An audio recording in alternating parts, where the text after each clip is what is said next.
Assalamualaikum warahmatullahi wabarakatuh. Perkenalkan, nama saya Nurulia Rizky Sinta Pandu Puspitasari, SPT, MSI, MSc, PhD. Saya merupakan dosen S1 Peternakan, Fakultas Peternakan dan Pertanian Universitas Diponegoro. Pada kesempatan kali ini, di sini saya akan mengungkapkan RPS atau Rencana Pembelajaran Semester dari mata kuliah Ransum Ruminansia yang saya ampu di beberapa pertemuan.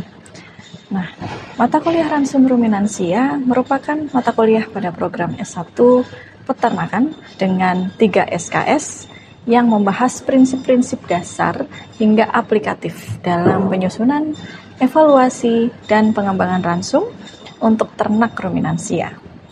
Mata kuliah ini menekankan pemahaman mengenai konsumsi pakan, faktor-faktor yang mempengaruhinya, proses digesti dan metabolisme nutrien, hingga gangguan metabolik, pemenuhan kebutuhan nutrisi pada berbagai status fisiologis ternak, serta penyusunan ransum yang optimal, efisien, serta ekonomis. Melalui mata kuliah ini, mahasiswa diharapkan mampu mengevaluasi kualitas ransum ruminansia sesuai kebutuhan nutrien setiap jenis ternak, sekaligus mengembangkan strategi pemberian pakan yang mendukung efisiensi produksi ternak secara ekonomis. Capaian pembelajaran mata kuliah juga menekankan kemampuan mahasiswa dalam mengevaluasi ransum, mengembangkan pendekatan produksi yang efisien, dan melakukan kualifikasi terhadap produksi ternak ruminansia. Secara bertahap, mahasiswa akan mempelajari konsep dasar ruminansia, pengukuran konsumsi pakan, proses pencernaan, dan metabolisme baik dari karbohidrat, protein, lemak, serta mineral, hingga pemenuhan kebutuhan nutrien pada ternak potong, perah, kerja, serta penghasil wool. Pada bagian akhir perkuliahan, mahasiswa diarahkan untuk mampu menghitung kebutuhan nutrien, menyusun ransum yang ekonomis, serta memahami teknik manipulasi dan modifikasi pakan untuk meningkatkan pemanfaatan nutrien dan mencapai produksi ternak yang optimal. Pada pertemuan ke-15, fokus pembelajaran diarahkan pada kemampuan mahasiswa untuk melakukan dan mengevaluasi manipulasi pakan pada ternak ruminansia guna tujuan lebih produktif. Materi ini mencakup manipulasi pakan secara fisik, kimiawi, dan mikrobiologi, termasuk modifikasi pakan serta penggunaan feed additif yang berbagai macam, seperti probiotik, prebiotik, acidifier, dan lain sebagainya, sebagai tambahan lainnya untuk meningkatkan pemanfaatan nutrien.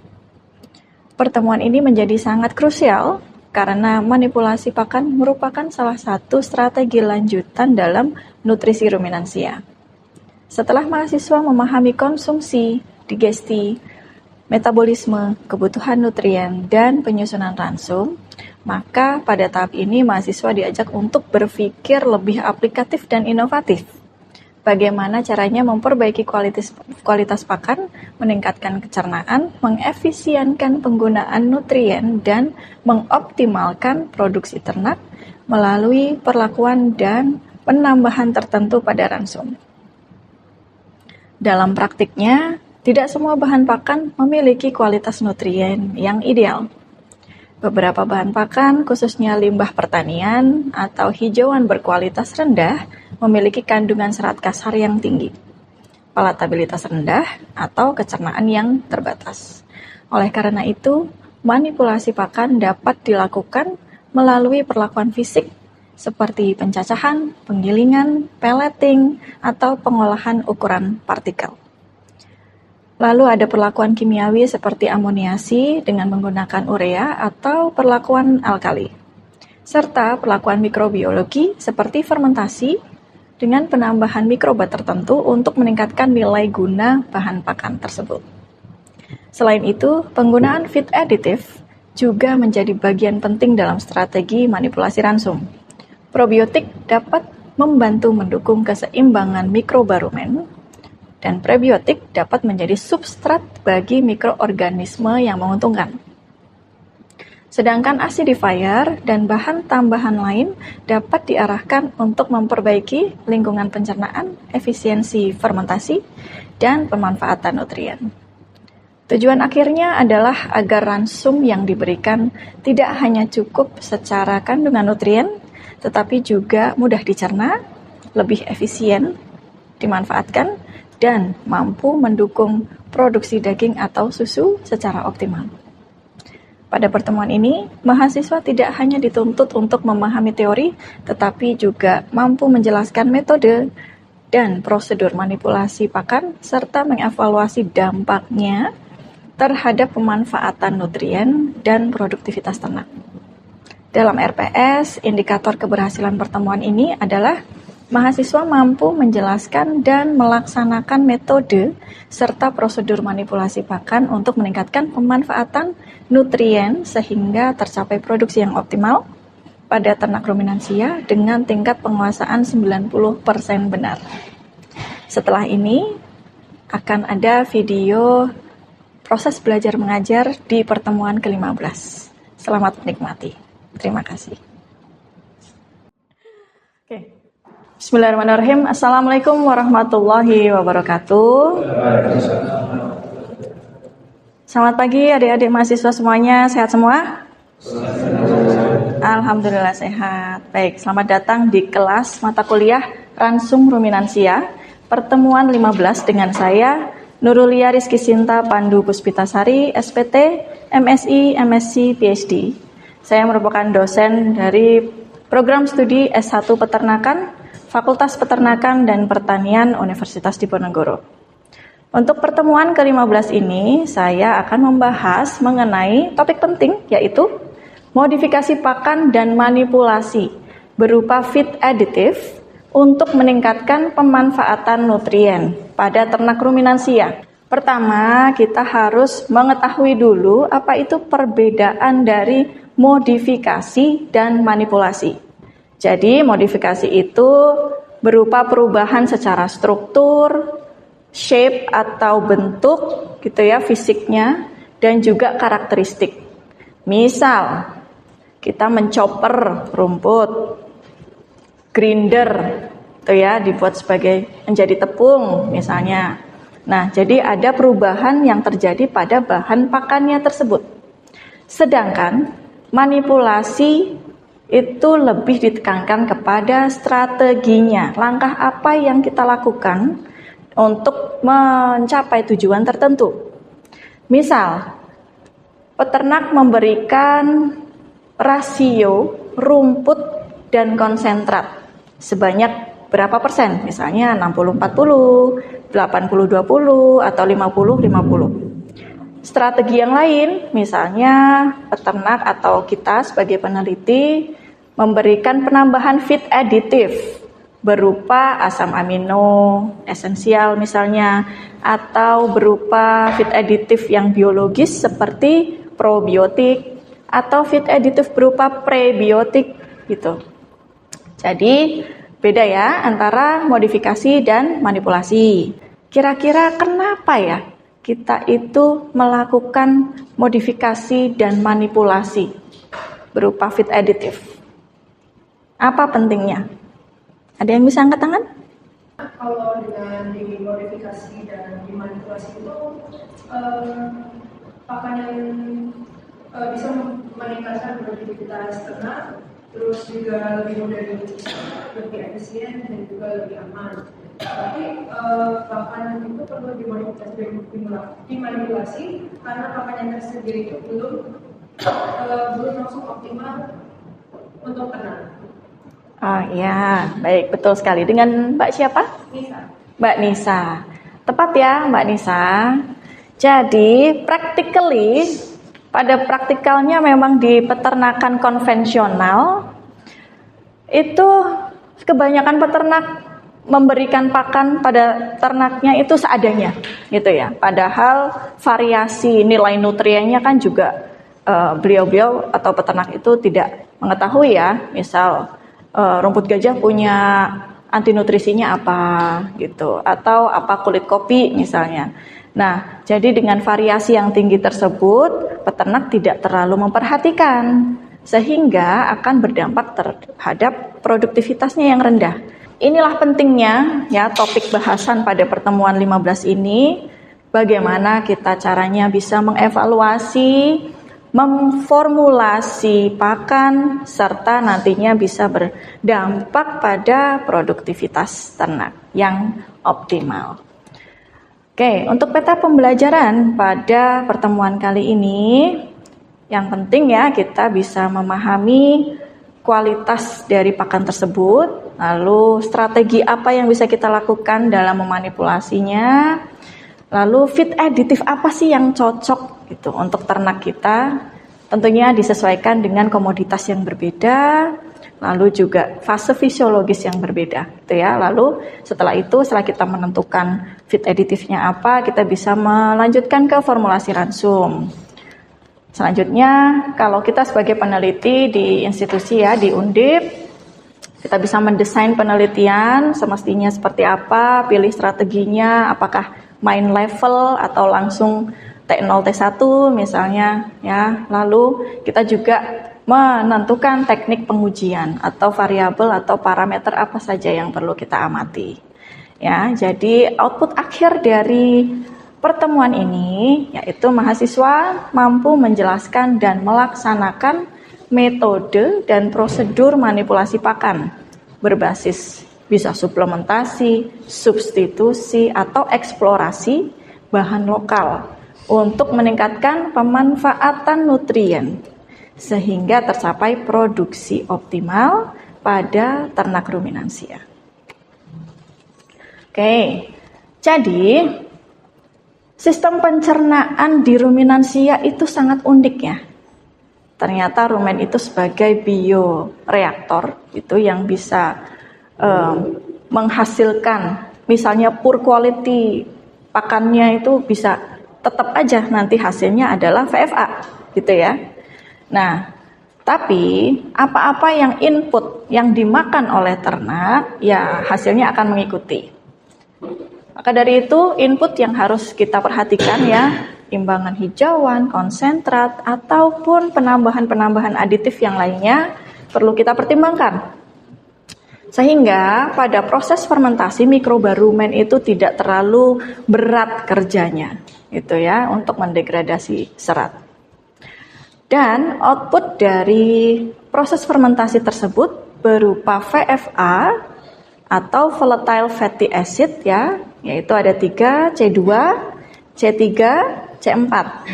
Apa? Asetat, propionat, butirat. Betul. Hasil fermentasi selain VFA ada apa lagi? NH3, lalu gas. Gasnya ada gas apa saja? CO2, metana atau CH4, nitrogen. Ya, gitu ya. Oke, sehingga hasil-hasil dari fermentasi tersebut akan berdampak langsung terhadap performanya. Kalau di pedaging ya berarti average daily gain atau pertambahan bobot badan. Lalu di sapi perah ya berarti produksi susunya meningkat gitu ya. Secara nutrisi ya berarti masuknya ke parameter efisiensi pakan, kecernaan dan lain-lain. Itu ya. Tapi yang harus diperhatikan adalah kita harus menjaga keseimbangan ekosistem rumen gitu, karena ini yang paling kita tekankan ya. Jadi ada proporsi mikroba yang menguntungkan itu lebih banyak harusnya daripada mikroba patogen. Itu ya, karena ya mikroba tersebut yang akan menghasilkan atau melakukan fermentasi dan menghasilkan VFA, gitu kan. Pakan berkaitan dengan kualitas, tentu ya berkaitan erat gitu. Jadi seperti yang tadi sudah saya sebutkan di awal, ada modifikasi secara fisik, lalu kimia, fisik misalnya chopping, grinding, pelleting gitu. Ya, itu semua kita mempertimbangkan ukuran partikelnya, densitas dan lain sebagainya.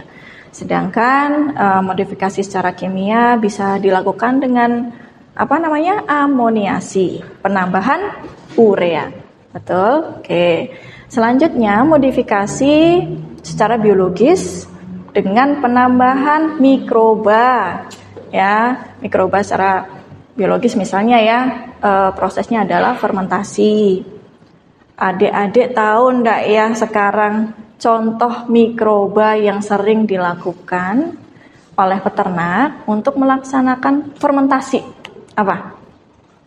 Misal, ada yang sering dengar Saccharomyces cerevisiae. Ada ya, ya. Lactobacillus. Betul? Ya. Lalu juga ada Bifidobacterium. Itu. Nah, kalau secara mudahnya itu bisa sih kita beli secara komersial inokulum tersebut. Ya, di toko-toko pakan ternak banyak. Ada beberapa brand lah ya, ada M4, ada Starbio, itu ada petunjuknya masing-masing dan bisa dilakukan pengolahan terhadap pakan. Gitu. Oke, selanjutnya sekarang kita masuk ke feed additive ya dalam formulasi ransum. Apa saja sih macam-macam feed additive yang bisa kita laksanakan? Penambahan probiotik ya, tadi yeast culture dari Saccharomyces cerevisiae. Lalu apalagi tadi ya, Lactobacillus, Bifidobacterium. Nah, itu inokulum yang langsung bisa secara oral boleh, atau kita lakukan modifikasi terhadap pakan gitu ya. Tapi ya itu perlu dipertimbangkan levelnya juga. Selanjutnya prebiotik sebagai substrat atau makanan probiotik. Ya, jadi kalau kita sudah menyediakan prebiotik dalam pakan, karena ternak itu tidak bisa langsung memanfaatkan prebiotik tersebut. Yang bisa memanfaatkan prebiotik ya probiotik, gitu ya. Nah, jadi misal ini ada MOS, FOS. MOS itu apa? Ada yang tahu? Andi tahu? Manan oligosaccharide. Kalau FOS?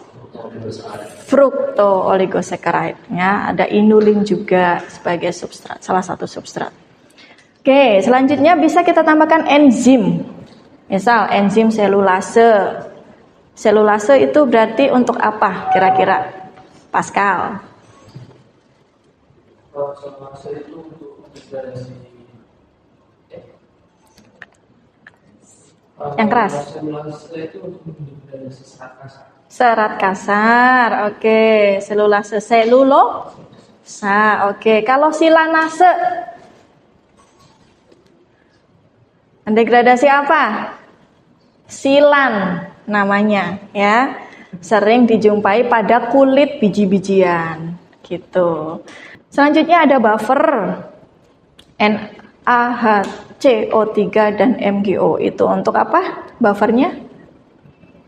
Untuk menetralkan keadaan rumen yang terlalu asam. Iya, betul. Karena kadang kan ya peternak mintanya ini ya konsentrat 100% misalnya. Pasti kan ada asamnya tinggi ya. Nah, ini sebagai penetralnya. Atau fitogenik, ada essential oil, tanin, saponin gitu dengan level yang tentunya disesuaikan. Lalu ada juga mineral vitamin ya. Kalau mineral vitamin saya rasa sudah banyak sih kita menerapkan mineral dan vitamin ini. Ada berupa antioksidan, vitamin C, B kompleks dan lain sebagainya. Jadi ketika feed additive masuk, itu gunanya untuk apa sih sebetulnya kita menambahkan itu semua? Feed additive. Ada yang bisa angkat tangan dan mencoba menjawab? Mas, mungkin yang di depan? Izin menjawab. Ya, yang keras ya.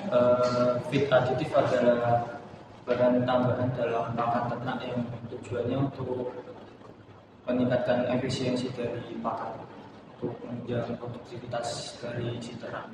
Iya, betul sekali. Terima kasih Mas. Siapa namanya? Mas Gigi. Mas Gigi. Iya, betul sekali Mas Gigi ya. Sudah bisa menjawab dengan benar. Ya, jadi memang penambahan feed additive ini tidak dalam jumlah banyak-banyak kok. Paling berapa gram per ekor gitu ya. Dan punya tujuan dan fungsi tertentu. Misal seperti tadi, saya kembali ke slide sebelumnya ya. enzim tadi ya, punya selulase, berarti mereka punya tujuan spesifik, yang sangat spesifik gitu, tujuan tertentu. Selulase untuk mendegradasi selulosa, silanase silan gitu. Sedangkan probiotik tujuannya untuk apa? Untuk meningkatkan nilai kecernaan dan lain sebagainya gitu ya. Jadi punya tujuan spesifik masing-masing dari penambahan feed additive tersebut. Gitu ya. Jadi di sini mekanisme kerjanya seperti apa sih?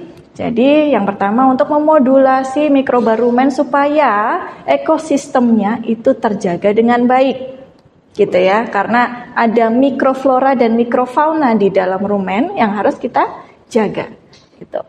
Nah, sehingga efek positifnya untuk adanya peningkatan kecernaan serat, gitu ya. Lalu ada perubahan profil VFA di sana yang lebih efisien. Serta efek yang lainnya adalah penurunan NH3 atau CH4 metan, ya. Bagaimana kita caranya bisa memanipulasi supaya metannya turun rendah. Ya, serta pasti efeknya yang at the end of the day kita pasti lihatnya adalah ada peningkatan efisiensi produksi atau tidak, gitu ya. Tapi yang menjadi catatan di sini adalah dosis, sekali lagi dosis, dan dosis itu kita harus belajar lagi dari paper-paper atau kita lakukan preliminary study dulu dengan melaksanakan penelitian in vitro dengan level tertentu. Oke, ini adalah prinsip-prinsip formulasi ya untuk ruminansia. Kita tentukan dulu target ternaknya, komoditasnya apa, fase fisiologisnya, entah itu sapi potong, sapi perah, usianya sedang berapa, sedang tumbuh atau pedet gitu, atau mungkin sedang bunting ya, atau laktasi. Lalu kita analisis beberapa bahan pakan, lalu juga nextnya adalah menetapkan batas inklusi. Lalu hitung juga kebutuhan nutriennya per individu ternaknya ya, supaya lebih presisi gitu. Lalu memasukkan feed additive, mau feed additive yang mana nih gitu. Seperti tadi ya, ada banyak optionnya. Lalu yang terakhir adalah mengevaluasi performa serta biaya. Jangan lupa biayanya juga perlu kita timbang ya. Oke, jadi ada 3 hal pokok di sini, dari kualitas pakan, kebutuhan ternak masing-masing individunya, lalu sisi ekonominya, ini cost efektif atau tidak. Dan sekarang kita masuk ke beberapa penelitian yang sudah saya publish selama beberapa tahun dan selama saya berkarir menjadi dosen ya. Ada beberapa paper sebanyak 10 yang closely related, yang sangat relevan dengan materi pertemuan hari ini. Itu ya, yang pertama ada beberapa profil mikrobiota gitu. Itu saya memang pengen ada rasa penasaran yang sangat tinggi gitu. Sebetulnya apa sih ya, ada perbedaan atau tidak profil mikrobiota pada ruminan? Ruminan muda, ruminan yang sudah dewasa, lalu ruminan di dataran tinggi dan di coastal area seperti Semarang ini ya, di daerah pesisir pantai gitu. Jadi sudah saya publikasikan beberapa gitu, dan ya alhamdulillahnya dari sini saya punya kesimpulan bahwa ternyata berbeda loh. Kalau ternak ruminansia itu kalian berikan treatment yang semestinya gitu, misal di comfort zone, terus pakannya dengan kualitas nutrisinya yang tinggi, kalian penuhi juga gitu, itu pasti produktivitas akan mengikuti gitu ya. Oke, sebelum kita masuk ke post test, apakah ada pertanyaan dari adik-adik semuanya? Ya. Ingin bertanya tentang siapa terima kasih atas saya penasaran sebenarnya dari beberapa penelitian ibu ini apa sih hasilnya, apa sih yang ibu dapatkan terkait profil mikroba di beberapa lingkungan yang berbeda tadi ya? Itu yang pertanyaan. Oke. Terima kasih Faik atas pertanyaannya. Baik, jadi dari semua profiling, mikroba profiling gitu ya, karena saya sudah pernah melaksanakan penelitian ini dari tadi ya, perbandingannya daerah yang polluted yang fully di industrial area gitu, mereka ruminansianya diumbar gitu aja, dengan pakan yang seadanya gitu. Lalu saya bandingkan dengan daerah yang clean region. Clean itu ya seperti pedesaan, suhunya juga enak gitu. Ternyata metanogennya, mikroba penghasil metannya itu kira-kira lebih tinggi yang mana? Itu bisa dilogik sih. Mana? Yang mana? Ada yang bisa jawab? Yang di industrial area. Jelas gitu. Dan karakter hijauan yang dimakan oleh ternak-ternak tersebut itu juga berbeda. Rumput gajah di Semarang dengan rumput gajah di Salatiga atau di Kopeng itu berbeda. Berbedanya di mana coba? Dengan umur yang sama misalnya. Sama-sama dewasa, sama-sama tua. Betul, dinding selnya lebih tebal. Lebih tebal di mana coba? Di Semarang, betul gitu. Nah, lalu itu mengakibatkan mikroba pendegradasi selulase, itu lebih banyak di dataran rendah. Jadi mikrobanya itu bekerja lebih keras gitu loh daripada mikroba-mikroba yang di itu dataran tinggi di Salatiga, Kopeng atau di Ciawi, Bogor itu. Mereka enak aja mikrobanya, kerjanya enteng gitu. Karena ya udah maksudnya dari pakan kualitas pakannya saja berbeda gitu ya. Jadi merekanya pun lebih enak gitu mikrobanya. Gitu. Jadi profil mikrobanya berbeda ketika semua yang diinput juga beda. Ya. Lalu ada juga hasil penelitian saya yang lain yaitu FMT, Fecal Microbiota Transplantation. Saya mencoba improve profil mikroba dari sapi-sapi kita yang ada di Semarang gitu. Jadi saya ambil feses dari sapi di Ciawi gitu ya. Saya olah menjadi enkapsulasi gitu.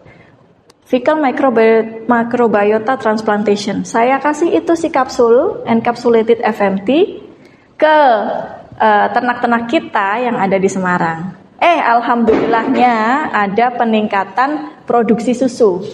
Gitu ya. Itu hasil akhirnya. Kesimpulannya adalah ternyata ketika kita berusaha untuk memperbaiki profil mikroba, itu produktivitas juga akan meningkat. Gitu, Faik. Sudah cukup?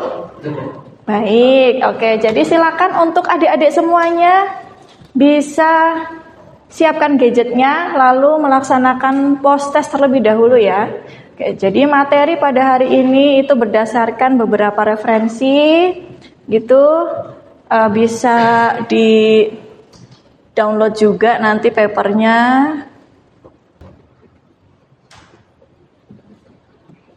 Ya, bisa dilaksanakan dan nanti akan saya nilai setelah Anda semua mengisi. Begitu.